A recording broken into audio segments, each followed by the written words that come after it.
how are you? Welcome back to my channel. So excited you're here because we're going to be talking about my February TBR. I will be using my TBR board game to choose 5 reads for February, plus I will be participating in a readathon, and I'm going to tell you all about that. First of all, let's talk about my January. My January TBR game chose 5 books for me. 4 of them weren't too bad, but it also chose Anna Karenina because it had been on my TBR the longest, which was one of the prompts. And I did finish it. And I finished the other books that it chose for me. Plus I finished a few others. So it was actually a very productive month. I will be putting out my January wrap-up within the next week or two. I believe I'll be putting it out next Friday. We'll see how everything plays out. Anyways, I will be putting that out pretty soon, so you'll find out if I liked them, if I didn't like them, how everything went. Let's do my TBR board game first, and then I'll tell you guys all about the readathon I'll be participating in and the books that I'll be reading for that. Alrighty, we are starting the same place we were last time, which is over here. And I'm gonna kind of shuffle up the cards.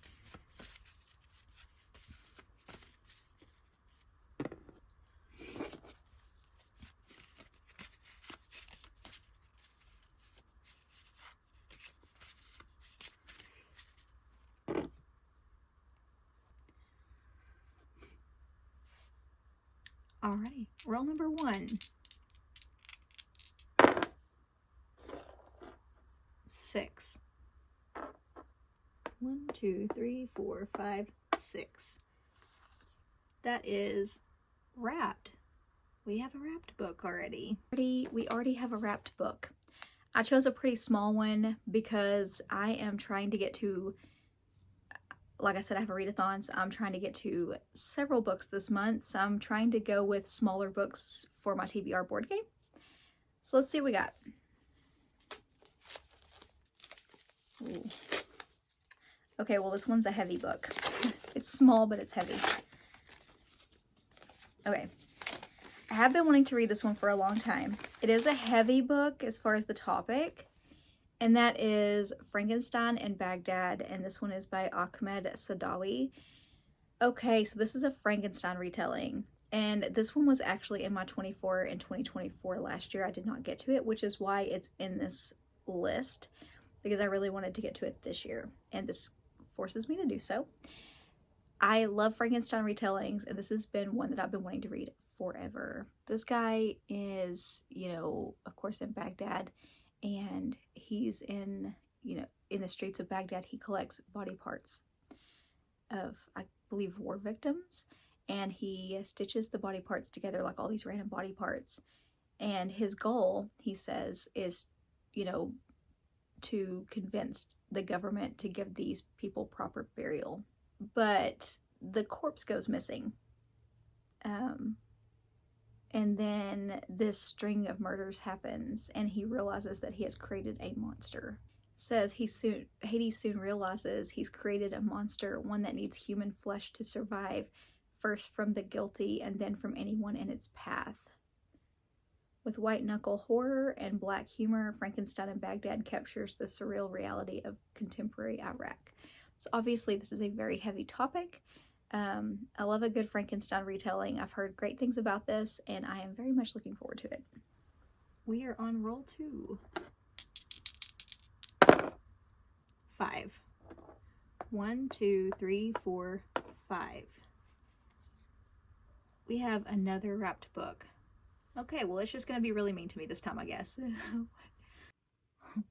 This isn't going well. If you remember, my wrap books are ones that I've been putting off for whatever reason, so we'll see what happens. I picked another small one. Let's see what this one is.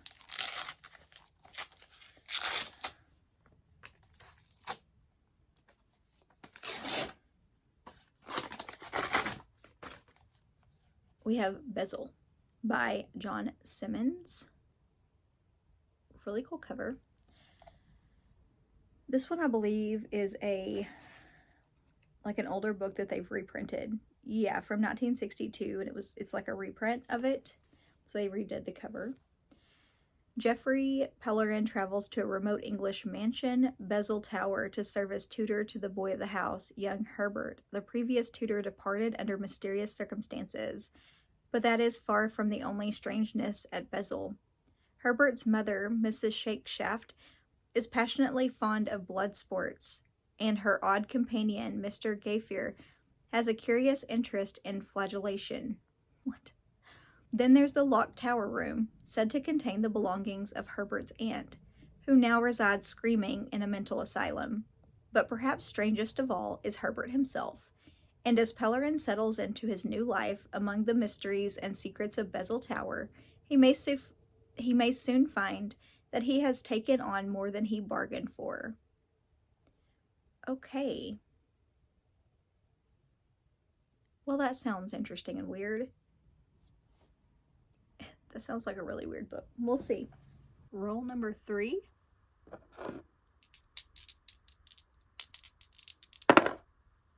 5. 1, 2, 3, 4, 5. Ooh, witch bucket. That's a fun one. Okay, let's see what we get. So apparently this time I'm not going to pick any of my same book. I'm not going to pick any of my own books this time, apparently. See them all glowing? I love that they glow. Alright, let's see what we get.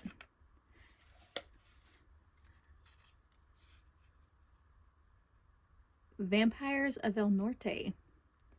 I've been wanting to read this one, so I'm excited. Okay, this one I've been wanting to read for a long time. It's chunkier than the other ones that I've chosen, but that's okay. Vampires of El Norte by Isabel Cañas. This one, as the daughter of a rancher in 1840s Mexico, Nina knows a thing or two about monsters. Her home has long been threatened by tensions with Anglo settlers from the north, but something more sinister lurks near the ranch at night, something that drains men of their blood and leaves them for dead. Something that once attacked Nina 9 years ago. Believing Nina dead, Nestor has been on the run from his grief ever since, moving from ranch to ranch, working as a vaquero. But no amount of drink can dispel the night terrors of sharp teeth. No woman can erase his childhood sweetheart from his mind. When the United States invades Mexico in 1846, the two are brought abruptly together on the road to war. Nina is a curandera, a healer striving to prove her worth to her father so that he does not marry her off to a stranger, and Nestor is a member of the auxiliary cavalry of ranchers and vaqueros. But the shock of their reunion and Nina's rage at Nestor for seemingly abandoning her long ago is quickly overshadowed by the appearance of a nightmare made flesh. And unless Nina and Nestor work through their past and face the future together, neither will survive to see the dawn. Yes, sounds really good. We have roll 4.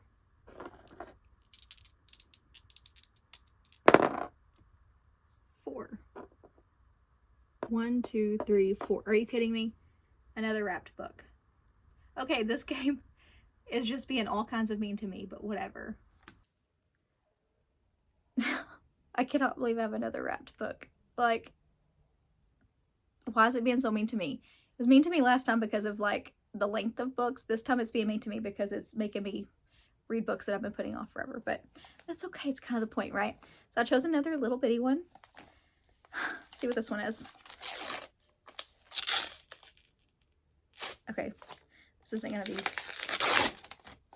Okay, this is an author I've been wanting to try out for a long time. Picked this up at this place called Recycled Books in Denton, Texas. The Cycle by John Wayne Communal. Look how cool this cover is. Beth is ready to move out and be on her own when she suddenly inherits a house from her Aunt Agnes, who she's only met once. Her mother is vague about the relationship the sisters had, but decides to let Beth move into the house alone. It starts with bad dreams and mild auditory hallucinations. Then the hallucinations become more than auditory. Something is happening to Beth, and she believes the explanation lies in the cryptic journals she finds in the house. Meanwhile, she's yet to go in the basement, and the forest is closing in around her. She thought she was ready to be on her own. She thought her mother supported her. She thought her aunt was dead. Has anybody read anything by this author. I'm really curious. This is the 5th and final roll. Maybe I'll get to pick my own book this time. That would be cool. 5. 1, 2, 3, 4, 5. Okay, I get to pick my own. I get to pick one of my own books. That's exciting. And we have a prompt. Yay! A pretty cover. A horror book with a pretty cover. Now I'm excited. Okay. Horror book with a pretty cover. I love this prompt. And I cheated a little because this is a book that I've been really wanting to read. This one comes out at the end of February. I think it's February 25th, I believe. I believe this one comes out February 25th, around there. And it is called Creep by Emma Van Straten. Look how pretty this cover is. And it's so haunting as well. Alice and Tom are made for each other, deeply connected. They share a flat in London, go to galleries together, enjoy the same books and wine. They even share a toothbrush. It's also picture perfect. Except Alice and Tom have never met. Wow. Alice has been cleaning Tom's apartment every Wednesday for a year. With every smudge wiped from his coffee cup, every multivitamin counted in the jar, Alice spirals deeper into infatuation, imagining a love so powerful it might erase a lifetime of self-hatred and loneliness. But as Alice prepares for the moment when she and Tom will finally meet face to face, she discovers that love might not be the cure she thought it was. Instead, their coming together sets off a chain of events that shatters everything Alice thought she knew and burns her world to the ground. Told in Alice's compelling, deliciously acidic voice, Creep is a literary study of unreliability and unlikability. Exploring alienation and loneliness, class and race, it's a skilled debut with resonance in the way that we view women, mental health, and the lost in society. Doesn't that sound fascinating? I mean, I'm definitely interested. So those are all the ones that my board game chose for me. Now let's talk about the readathon I'm doing. Kelssweeti is doing a readathon. It is called I Love Black Horror Readathon. And it's a way to diversify your shelves, read more Black horror, and I love this readathon. She started it last year. I didn't know about it last year, so I didn't partake in it then, but I'm really excited about it this year. I've been following her channel for a while. She always has really great recommendations, and I always discover new reads from her channel that I haven't heard of. I'm gonna link her announcement video down below. So, and this readathon is going on all through February. And what's really cool about it is that she's made it really easy. You can either just read horror books from Black authors all through the month of February, or you can follow the prompts if you want to. And I will tell you what the prompts are. Week 1 is monsters. Week 2 is witches. Week 3 is vampires. And week 4 is spirits. I am gonna just read what I have because I'm not able to spend money right now. Or I was trying to find books on Kindle Unlimited or Hoopla. I had a really hard time finding some that were available, unless that I didn't have to buy right now. I did have some books, and then I found one with Hoopla as well, so I'll show you what I have. First one is this gorgeous book right here, and it is No Gods, No Monsters by Cadwell Turnbull. Look how freaking pretty this book is. This was another Twisted or Treat book, so it has the sprayed edges and all of that, and it is just gorgeous. Let me tell you what it's about. One October morning, Lena gets the news that her brother has been shot and killed by Boston cops, but what looks like a case of police brutality soon reveals something much stranger. Monsters are real, and they want everyone to know it. As creatures from myth and legend come out of the shadows seeking safety through visibility, their emergence sets off a chain of seemingly unrelated events. Members of a local werewolf pack are threatened into silence. A professor follows a missing friend's trail of breadcrumbs to a mysterious secret society, and a young boy with unique abilities seeks refuge in a pro-monster organization with secrets of its own. Meanwhile, more people start disappearing, suicides and hate crimes increase, and protests erupt globally, both for and against the monsters. At the center is a mystery no one thinks to ask. Why now? What has frightened the monsters out of the dark? The world will soon find out. So that's one. Next, we have An Academy for Liars by Alexis Henderson. I freaking loved House of Hunger by Alexis Henderson. So I had this one by her. So I'm definitely been wanting to try this one out. This is another one. This one was sent to me by Evernight. It has the really pretty edges and all of that. And it's gorgeous. And I love how it looks like the lights are actually lighting up. That's stunning. I believe I showed you this a while back. And this one is a horror, and it's also dark academia. I told you guys what this was about a while ago, but this involves like a school for people with magic abilities. And this girl has these special abilities. This lady has these special abilities, the ability of persuasion, I believe it is. So yeah, dark academia and horror sounds really great. And I love Alexis Henderson. So, and I have The Spite House by Johnny Compton. This has been on my shelf for a while as well. This is a haunted house story. This guy and his 2 daughters are staying in the most haunted house in Texas. They're being paid to do so, and they're supposed to document everything that happens there. And there's something more to, if it is indeed haunted, maybe it will help him understand the uncanny power that clings to his family, driving them from town to town too afraid to stop running. A terrifying gothic thriller about grief and death and the depths of a father's love. So, yes, I've been wanting to read that one for a long time. I've heard good things about it. The last one that I found this one on Hoopla. I'm going to try to find others as well. I'm going to go to the library and see what I can find. These are just the ones I'm starting with, but I hope to read more within the month. So these are just like my starters. This one is The Undead Truth of Us, and it's by Britney S. Lewis. This one is a YA horror. I'm just having to read you the synopsis on some of these because I don't know as much about some of these. Death was everywhere. They all stared at me, bumping into one another and slowly coming forward. 16-year-old Zeri Young is absolutely certain her mother morphed into a zombie before her untimely death, but she can't seem to figure out why. Why her mother died, why her aunt doesn't want her around, why all her dreams seem suddenly hopelessly out of reach, and why ever since that day she's been seeing zombies everywhere.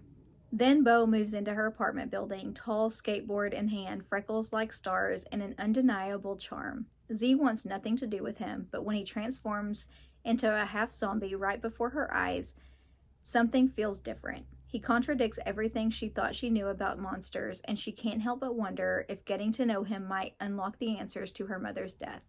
As Zari shifts through what's real and what's magic, she discovers a new truth about the world. Love can literally change you, for good or for dead. That sounded like something different, and I haven't read a lot of zombie stories, so that one really intrigued me. Yeah, so those are the books I'm starting with. Like I said, I'm hoping to read more within the month of February because I picked the smallest ones as possible with my TBR board game to where I can get as many in as I could for the Readathon that I'm really excited about. Like I said, I will link her channel down below so that if you want to participate, you can get in on that. These are the books that I have for February. Not too bad because, like I said, I chose some smaller ones mostly, and then, like I said, the one on Hoopla as well that I told you guys about. Sorry the lighting is all over the place. It is like a cloudy day, so the clouds will cover the sun and then the sun will come out. So like if you're wondering why the light is so weird, that would be why. Have a lot of exciting things happening in February for you guys. I say a lot of things. For sure have something fun for Valentine's Day. I will also reshare my last Valentine's Day thing, which was my books featuring toxic relationships. I'll probably reshare that one as well. So for those of you who didn't see it last time, I'll reshare it probably on Tuesday since Valentine's Day is coming up. Next Friday, I believe I will have my January reading wrap up for you guys. I believe that's what I'll do. We'll see how everything plays out because I have some other stuff I want to get out there to you guys as well. So just a matter of how everything plays out. I will see you next Friday. Bye for now.